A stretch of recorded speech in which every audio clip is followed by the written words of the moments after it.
Deborah, thank you so much for being here with me on the Entrepreneurial Success Podcast. Like I said, we already had a great chat before we started hitting the recording button. And I know that this episode is going to be valuable to so many people because this is something that both you and I are very passionate about. But before we dive into all of that good stuff, why don't I hand over to you so you can introduce yourself to the audience and tell us what you do? Thank you. And thank you so much for having me on, Henriette. I'm really delighted to join you and to be here. So what I do is I work with people who want to be a guest on a podcast. And I work with you to actually develop your pitch to, what are you going to put forward to the podcaster? How are you going to propose yourself? And then I go out and I actually look for podcasts for you and I make the introductions. Now, I know from experience that there is a huge amount of spam out there. And I stopped my podcast a few years ago, and I still get messages from people saying, "Oh, Deborah, I have the perfect guest for you." So first of all, they haven't noticed that the podcast has stopped. And second, the perfect guest talks about things that I never talked about on my podcast. So my goal is very much, it's not even a goal, it's what I do, is not to spam. So I only make introductions where there is a match. Now, whether that match turns out to work, in person, sometimes things just don't happen, but it's always what I think of as a quality match. So that's my focus. So I work with podcasters and people who want to be guests to match you together. I know. And this is where I said it's going to get all exciting because everybody's ears are pricking up now, going, oh my gosh, I need to pay attention. But obviously, you mentioned that you had your own podcast before. Tell us a little bit about how you got started. What made you decide to start your own podcast? What was the decision to stop it? And then obviously moving you to what it is that you're doing now with your business. What was that story like? So I've always, people have always said to me that I have a lovely voice, and I've always had this kind of yearning to do something with my voice. And a few years ago, I think it was actually 2018, I went on a local radio station, and I came away from that, and I was thinking, oh, I really enjoyed that, and what could I do? And then I thought, start a podcast. Now, it was a fairly random decision. I knew nothing about how to start a podcast or anything to do with it, but they were just at that point they weren't as mainstream as they are now, but they were starting to gain, that momentum, even though they've actually been around for a really long time. But around then, they were just starting to pick up. So I thought about it. I did a lot of research. I decided just going to go for it. I wrote to people and said, would you like to be a guest on my podcast? And they said yes, which was then like, oh, shoot, now I need to do something. So the podcast is it's called Bridging Gaps, the business podcast. And what I wanted to do was to talk to people about the bad times. So it's not a doom and gloom podcast, but everybody goes through bad times. And on social media, networking, we tend to see the gloss. And that leaves you often feeling like you're the only one who can't do this. You're the only one that has problems. And that's not true. Everybody has problems. It's always a journey. So I was speaking to people about those journeys, and I wanted to know a little bit about them, and then to talk about the dips and how they came out of those dips, and then their recommendations. So it really, for me, was about telling people's stories around their business and things like that. And I kept it going for a few years. And then I realized that I think it was the last couple of interviews I did, just I wasn't feeling it. And my energy for it had really waned. And I thought, you know what? I'm I'm just going to stop rather than continuing to go or it becoming a huge hurdle. And one of the things I also do is I work with people to launch their own podcasts. And one of the key things is, why are you doing it? What is success like for you? Because when you hit those hurdles, like I did, it's like, okay, is it still delivering on what I wanted to get from it? And if it is, and I'm just feeling a bit out of sorts, then fair enough, you can find a way through it. But Yeah. if it's not, it's important to know that and to make a decision on what to do. So yeah, so I actually just decided, though strangely enough, until a month or two ago, my last episode, because I did just kind of stop. So not what I recommend people do. My last episode had been what to expect from season 6. And then there was nothing. There was silence. So a couple months ago, I put out and said, what happened to season 6? Fair So I enough. wrapped it up a little bit, Yeah. so if anybody is looking, they can go, oh yeah, okay, that's why it stopped. Yeah. Um, but I think it's really important. You have to, as you'll know, Henriette, from doing your own, you need to have that energy for it and that Yeah. enthusiasm to keep it going. And if you're not feeling it, then you need to do something, whether it's revamp it, whether it's stop it, whatever it is, because otherwise it's just another thing on your, oh yeah, I must do that. And I think, Exactly. yeah, and it comes through, doesn't it? That It energy does. doesn't come through in the podcast like your listeners are used to. Yeah. And it's interesting that you're saying that because I've been running my podcast for almost coming 9 years now. And you would like to think that at that point I would have gone like, I think I'm done with this, but I still do enjoy the energy. The only thing I will say is there's a lot of work going on in the background that people don't realize. And that became energy draining for me at one point. Yes, I had virtual assistants to help me out, but there were still elements that was really draining. So I did make some decisions in the background as to what it is that I'm doing to make things better for me. And one of those decisions was, as of last year, is I'm not releasing an episode every week anymore, but every second week, just from a mere perspective, because I first of all went and asked my audience, are you okay with it? And so many people actually said, oh my gosh, yes, every second week is fine. Every week is a little bit too overwhelming, is too much. And I know people are inundated with information. So when I got that response back from the audience, I knew that that was a tweak I had to make. So we Yeah. all have to adjust as well at the end of the day.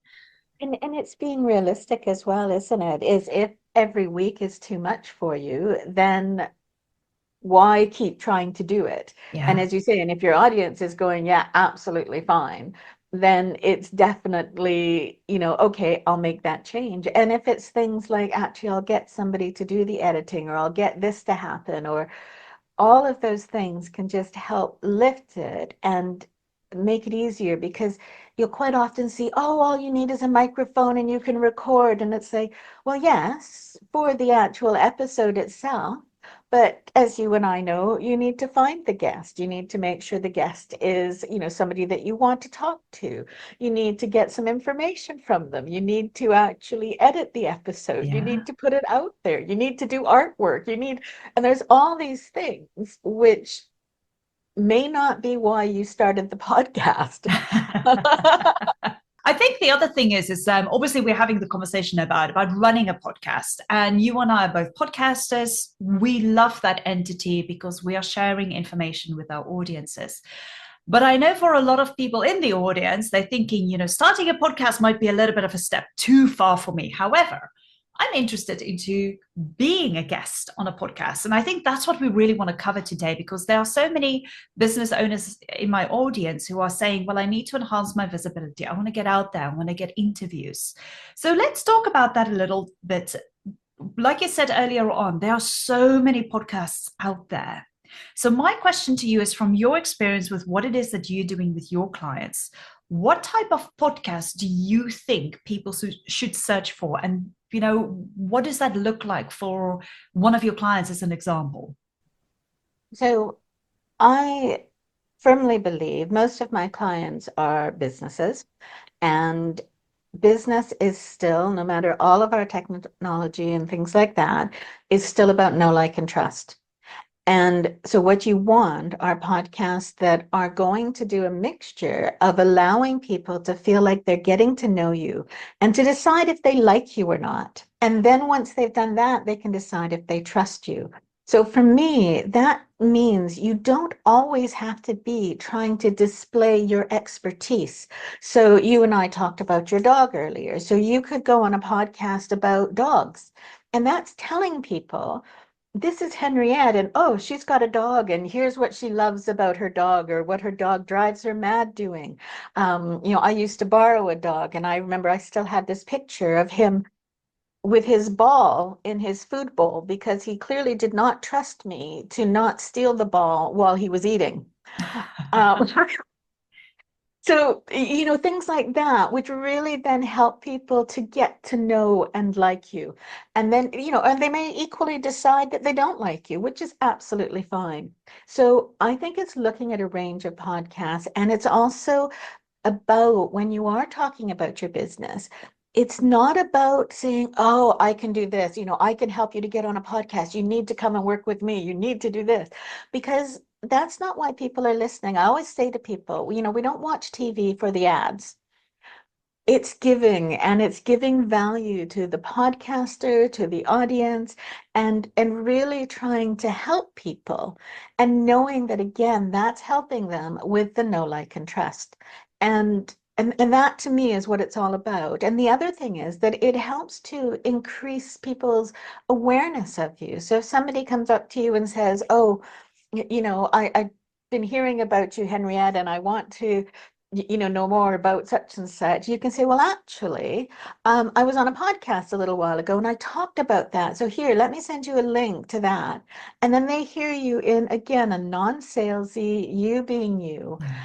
And it's just a really great way for people to get visibility. So looking for podcasts that have your audience, but not being restricted to it. So for example, if you're somebody who works with coaches and consultants, you don't necessarily want an audience that is just coaches and consultants, because as we all know, again, Henriette, you might say to me, oh, Deborah, I don't need your services, but I know somebody who does. Mm. So it's broadening the awareness of you, but making sure that they are in approximately the right area when you're talking to business audiences. When you're talking to non-business audiences, you have no idea what they do, who they know. So just go with it, and don't be too hung up on, who am I speaking to? Who am I? Do you know what I mean? Like just, Of course. Yeah. yeah, Yeah. going with the flow. And I also often get asked about, should I go on a new podcast, or, oh, the podcast only has this many listeners. And according to Buzzsprout, now the last time I looked at this was August, but you are in the top 50% of podcasts with 28 downloads. So top 50%, and there are millions of podcasts out there, and only 28 downloads. And I also did a survey on LinkedIn, and I asked people, if I was going to a networking event, how many people do there need to be in the room for me to feel it was successful? And the answer was between 10 and 15. Yes. So it's exactly the same with the podcast. If you are reaching, 10 to 15 people who, some of them may have heard of you before, but they may not have heard this aspect of you, or they might be completely new, you are still getting a benefit. You are still amplifying your voice and your message, whether it's about dogs, whether it's about business. It's all beneficial. So I try not to be, I'm going to say judgmental. It's not really the word that I mean, but Yeah. you know what I mean? That is actually, I'm not looking at it going, oh, well, you've only got this many. Um, and actually, to be quite honest, most of the time you have no clue how many people have, because finding stats on podcast listeners is quite difficult. It is hard. It is hard. I know that for a fact. But I agree with you. And I think if I can add to that as well, talking from my own experience, is when I pitch myself, I also try and make sure that I get a better understanding of who the interviewer is, their way of interviewing. So obviously it means that you got to go do a little bit of research, listen to some of the episodes where they interview other people, because I feel that sometimes I have come across this, especially in the beginning stages when I started going out and getting interviews, is that I just did not gel with a person. And then I felt like this was not a good interview. I would rather not them releasing it, because I just didn't put myself forward the way I wanted to. My energy wasn't there. So I think from Yeah. that perspective, when you go out there and look at what podcast you should go on, check out the interviewer, make sure that you feel you can gel with that person. Absolutely, because so one of the things I do when I'm matching people is I send them, so both sides agree they want to be introduced, as you know, and then I recommend that they have a conversation. So one, that they listen to some episodes, that they, as you said, do some research, and they have a conversation, because it's only at that point that you know if you actually get along. Yeah. And so you might be a perfect match on paper, but you just, as you said, you don't gel. Yeah. And then that makes it awkward for both of you. For, you're sort of sitting there thinking, I don't know what to say to them, because I've answered that question and they're just looking at me like I should say more. And the person who's interviewing is going, I don't know what to ask. Yeah. And so it's really important, and bringing that natural, warmth and energy that we have is so important. And you need an interviewer who either can do that or who has a format that doesn't require it. So I've been on one where it was 5 questions in 5 minutes. I'm pretty sure my interview was more like 10 minutes. I don't think I managed the 1 minute answers. But it was good. It was clear. And it didn't really matter in that case about the interviewer, because I knew he was going to ask me just 5 questions. I can't remember if I'd had to give the questions. But for a conversational one, you need that connection. Yeah, you do. Absolutely. So now that we talk about, what kind of podcast you need to go out and find, the next question is, how do you find them? That is the big question. Yeah. And there's no way around it. It's time consuming. Yeah. So you can do it through people you know. You can go out to people that you've met, whether it's networking or whatever, and you can, see what their podcast is about, and ask them if they'd like you on it. I'm always, I guess, careful, prepared, actually. So I think Yes. the thing to accept is that not everybody is right, as we've just talked about. So give them a way to gracefully say no, especially if you know them, so that neither of you need to feel awkward, Yeah. because you might not be right. They might be fully booked. They might not just want you on for whatever reason. And so give them a graceful way to come out of, to say no. And equally, if somebody asks you to be on it, be prepared to say no. You don't Yeah. have to go on every podcast. And this is one of my clients had said to me, oh, I'm not sure about an introduction I was making. And I said, saying yes to the introduction isn't saying yes to being on the podcast. You've still got that chance to now have those conversations and go, actually, I don't know if this is going to work for me. So being aware of that when you've made contact, and then searching. So you can do a Google search, and Google will come up with lots of podcasts. If you stick podcast onto the name of anything, you'll find it. You can go on to various tools. So you can go into, there's a tool called Rephonic, which is Rephonic, and it's a paid service, but they have this free service, which is matching, where you can put in the name of a podcast, and it will give you a visual representation of the other podcasts that people are watching that are similar to that. Sorry, watching, listening, that are similar to that. So that gives you a way to, find those podcasts. Things like Spotify and Apple, they also recommend similar Yes. podcasts. So looking up those, and then it's going in and seeing if you can find the contact details, which again can be difficult. So it's really trying to find what you can, and that can be finding their website. A lot of people on their website will have a contact me, or at least there's a way of going in. So it's really doing that research and finding out, and again making sure that when you pitch, that you are putting yourself forward in a way that's unique. And one of the things that I've noticed is that we are all very good at thinking we're being unique, but we're not. So Yes. it's delving, this is back to developing pitches again. It's delving a little bit deeper to find out what is the angle that you bring to it that means they do want you on, rather than just going, yeah, I already had somebody talk about that. It's like, no, Yeah. actually, I want to talk to Henriette because, yeah, somebody else talked about it, but she's talking about it from this direction. So Exactly. It's the combination of spending the time looking for them. And also don't be afraid. Don't, just because it's a big podcast or somebody you've never heard of, just contact them. The worst that can happen is they say nothing. And that happens a lot. I know, Yes. because I'm obviously reaching out to a lot. I often get silence. And it's like, okay, that's fine. I'll try again, another point, or it's not, it's pretty much never personal. And especially with the bigger podcasts, they get so many. Yes. I know I've got a couple of clients who were waiting to hear back from a fairly big podcast. And they basically, I first made contact with them in, I think it was July. And they basically said, yeah, we'd like, to consider this person, but we won't get in touch with you until the new year because we've finished recording for this year. We're not thinking about, um, new guests. So we're still waiting. And it's, just one of those things. And they may or may not go on it. It depends who else has come along that, the Yeah, podcaster might say, yeah, actually, no, let's use this instead. Um, exactly. Again, it's just giving it a go.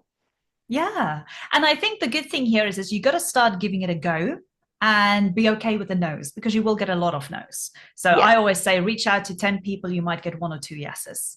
And what I did quite some time ago, this was in the beginning stage. So I actually asked a VA to work with me for about a month. And I gave her all the information. I said, here, you do the research. This is what I'm looking for. Here's my pitch. Can you get me booked on some podcasts? And I thought, you know what, if I get onto 5 podcasts, I'll be fine. She did such a good job, actually. She got me booked on 30 podcasts over 2 months. Wow. Now, obviously, I do not recommend you do that because that was painful. From the perspective, like I had an interview every single day, which was awesome. And I obviously saw the benefits from that when the episodes got released.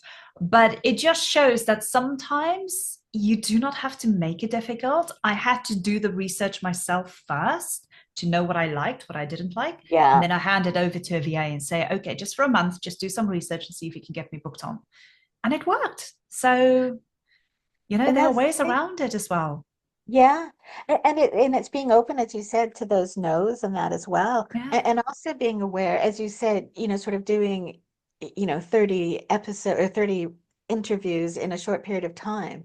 I always I actually, and I know that you've said, that there were benefits from it and disadvantages. But think about what you need to do after that, because if you're going on 30 different podcasts in a short period of time, who are your audience listening to? And are they actually going to listen to 30 episodes from you? Are you actually going to say something different if they're all of a similar, ilk? Then you might be going, okay, well, I'm saying roughly the same thing, just to a different person. So the audience that you're trying to bring on of your own, which helps the podcaster, is going to be like, oh, for goodness sake, it's Henriette again. again. Um, and there's only so much they can do. And then there's also the time and effort that you need to spend, whether you're doing it yourself or whether you've got a VA, in terms of promoting that episode and putting it Exactly. out there. So it's really being considered about actually how many should I go on in a short period? And going, so my view is less. And I think one or two podcasts a month is great. And Absolutely. it then keeps the flow and people are going, "Oh, okay, that's great. It's Henriette." And the again this time is it's Henriette again, as opposed to, oh, Henriette again. No, I think it's great that you're saying that because that's why I'm saying I got 30 interviews over 2 months. I would not recommend it because not just physically sitting there and doing the interviews one a day or two a day or things like that, it was exhausting, but it is also the promotions afterwards. It takes a lot of work. So now, lesson learned, as we all do, I know to space it out over the year. And it's also, like I said, because this was in the beginning, I wanted to get out there, I wanted to get that Yeah. visibility, but I did it the wrong way. The VA did a great job for me, but I approached it the wrong way. So I am absolutely in agreement with you. Space it out. Which brings me to the next question. once you've got those interviews, you obviously need to make the best out of your podcast appearances. And from your perspective, what is it that you tend to share with your clients in order to do so? So it's all the normal things. It's putting it out on social media.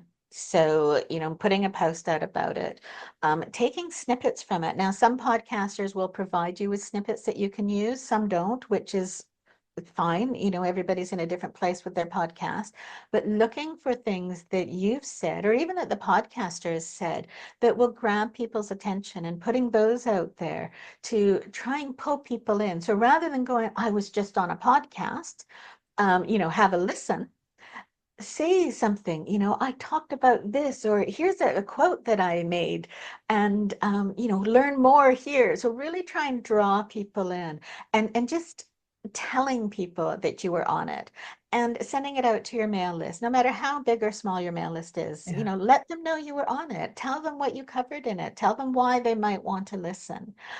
You can also take it. So I had one of my clients actually came on to our coaching session in November or December, November, I think it was, and talked to us about how you could take, using her method, a transcript and convert it into a blog. So you're building on that, and you're also building for the podcaster, because to me, a podcast is mutually beneficial. You're both Yeah. gaining something from it, and the listeners are gaining from both of you. So really trying to use that content as much as possible. And then from that blog and from the transcript, you can find those quotes that you can put out. And it's also remembering that you don't, well, we tend to get excited. It's like, oh, great, I was on Henriette's podcast, and oh, it came out, on February, whatever. Or I have no idea when it's going out, but you know what I mean? So we get excited around that point, and we send everything to everybody. And then we forget about it. But that podcast still has value, and it still has value years down the line. Even if your business has changed, even if things have moved on, you'll have said things in there that are still of value. So reminding people about that. And it also shows your journey. So if somebody is going, okay, well, you're doing this now, but oh, you used to do this. Okay, well, that's really interesting. I can relate, and I can see that, okay, it's okay to change, or I can see how you Yeah. evolve. So it's remembering that it's got a long life, and using it and sending things out about it, you know, at appropriate times, not every second day, but you know, frequently. So remembering and using those, put it on your website.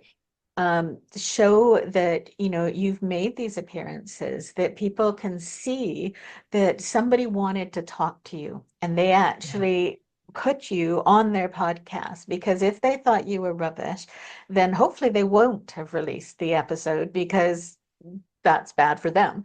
But they liked you, they interviewed you, they put you on their podcast. So that helps with your authority and your Mhm. credibility. So making it as accessible as possible to people, and just maximize the visibility, and also speak to the podcaster. Is there anything that they'd like to do? Is there anything that they'd want to have in return? Check the show notes, make sure the show notes are actually accurate, because I know I've seen some where they're not. I had one, and I just looked at it and I thought, I'm pretty sure that isn't me. Not sure where he got this information. So, yeah, so it's all about telling people about it and not forgetting about it after it's happened. So, once that initial excitement is gone, remembering it and pointing people at it. As I mentioned earlier, somebody Yeah. asks you about something, say, oh, if you're into podcasts, here, go and check this episode out, because I talked about exactly that. And again, that, even though it's your voice, it's still almost like hearing it from somebody else. Yeah. So it's Yeah. really just tell people about it and keep telling them. It's interesting that you say that, because I know some people who's got memberships, as an example. And then within the memberships, if there's a specific topic that they're covering, they utilize some of those interviews and say, well, actually, I dive into this a lot more in this interview. Here's the link. Go and check it out. So they almost use these podcast interviews that they got in the past where they spoke about a specific topic, and they utilize that information back into memberships or back for their clients and things like that. So you're right. It's evergreen content. It will always be valuable to somebody in some way or another. But you've got to bring it back. You've got to repurpose it on a constant basis. Exactly. Yeah. Yeah, You've got to remember that it's there, not that it's, exactly. you It's a know, one and over done. and done with it. That's right. Now, I love this conversation because, like I said, we're both enthusiasts of podcasting, about getting interviews, etc. And we can share this with everybody and how everybody can go out there and build their visibility through getting interviews. But this brings me back to what you're doing with your business. Obviously, you've got an amazing business where you help people because you already have contacts of amazing podcasters out there looking to interview people. So tell us a little bit about what you're doing with the business. And then obviously I'll make sure to put your link and your details in the show notes. So I basically I have a mixture of a list of podcasters, as you say, who are looking for guests, but I also do research to find podcasts for people because the list is finite and everybody's different. So I do a combination of looking at the people that I already have on my list to see who could be a good fit for a particular client, and looking at the client's pitches to see what is the angle that I think would work. So I look at previous episodes that they've done. I look at what they generally are talking about and what the purpose of their podcast is. And I also look at the individual, my client, to see about them and what could be interesting. And I try and find different angles. So some of them have actually gone and talked about parenting because they actually have an interesting parenting story. So again, it comes back to that know, like, and trust, and also being heard and letting people know about what's going on with you. So I do the comparison and look if, well, not, I was going to say not if there's nobody on the list, but then I also start doing the research and doing the same thing and looking for those opportunities that could be a good fit for you. And depending on the research results, some of them I actually end up having to go to my client, okay, they need a form filled in, and actually that form needs to come from you. So I'll help you fill it in, but you need to submit it. Yeah. And others I can approach on their behalf. So, which is obviously what I prefer to do. So it's really about looking for those opportunities. And we then have a monthly coaching call. And the coaching call is on lots of different topics. So as I already mentioned, one of my clients came in and talked about how, using her methodology, and it's a really interesting methodology, you can find the different blog topics and how you can build that transcript into blogs from your podcast. And then I've had people come on and talk about, how to make the most of your voice. So I had a voiceover artist join us one month. And so lots of different topics, and talking about, what does the web page look like? How does your, Yeah. media page look? So various things that we go through. Some people never come to the sessions, which is fine because it either just doesn't work with their diary, or they're not interested because we're all different. Others come to all of them, which is also fine. And some of them are working sessions. So some of them, we did one session which was on building up their pitches and their bios. And I said, okay, I haven't actually worked out what I'm going to do next month yet. And they said, well, actually, could we keep doing this? Because since we're actually doing it, it means that we're doing it, as opposed to going, oh yeah, I need to do that and put it on my to-do list. So some sessions are working sessions as well, where you can do some work, you can get feedback from the rest of the group. And that again helps people, because I want you to be the best guest you can be. And the best Yeah. guest isn't just the person who turns up and delivers a great interview, but has, reasonable quality sound, has promotes it afterwards, knows how they're going to do that. And then it works for all of you. So Yeah. so yeah, so the service is all about helping you to get onto those podcasts, and helping you find those different angles and things that you can use, which you also end up being able to use in social media, outside of podcasting. So it's Exactly. yeah, it's really just looking at everything and helping you to get on some. I know. And I think what is great about this is not just about you connecting people to get interviews, it's also about helping people get a better understanding, learn some additional skills, learn how to talk, all those things, which is brilliant because we all, I say we all, some of us do have that kind of feeling where we go, hey, I can utilize this to go into public speaking. I want to get more interviews. I want to do this. And you share certain skills or help us learn certain skills, which is really amazing. So for those of you listening, I know that we spoke about a lot of things here with regards to podcasting, from hosting a podcast into getting interviews. And I'm sure your brains are a little bit like, oh my gosh, there's so much. But hopefully, this has created a little bit of a fire underneath you, especially with this beginning of the year where you feel like this is the year where I'm going to go out, I'm going to reach new heights, I'm going to get more visible. And the way to do that is to start with interviews. But if you're stuck, you're feeling you don't have the time, you don't know where to start, my suggestion is that you reach out to Deborah. Like she said, she can help you start getting some of those interviews booked because she's got the contact. She knows how to do it. So I'm going to put her details below in the chat, in the show notes, in the show notes. And then obviously her website, matchmetopodcast.com, will also be there. And then if you want to chat with her via LinkedIn, the details will be there. So just get in contact with Deborah. Have a conversation with her and see how she can help you, because maybe you don't have the time, maybe you don't have the knowledge, maybe you're a little bit scared of how to put yourself forward for an interview, but she can help you bridge all of those gaps. So just go and talk to her, have a conversation, or at least try and use some of the pointers that she's given you here today to make a start. And I promise you, from my own knowledge and from Deborah's knowledge, getting those interviews is really amazing for your visibility, but you've got to put a little bit of the work in yourself as well. So with that, make sure to reach out to Deborah. But Deborah, from my point, I just wanted to thank you again for coming onto the podcast and sharing this with everybody, because like I said, this is something you and I both are passionate about, and I know this will be useful for a lot of people. So thank you for taking the time to come onto the podcast.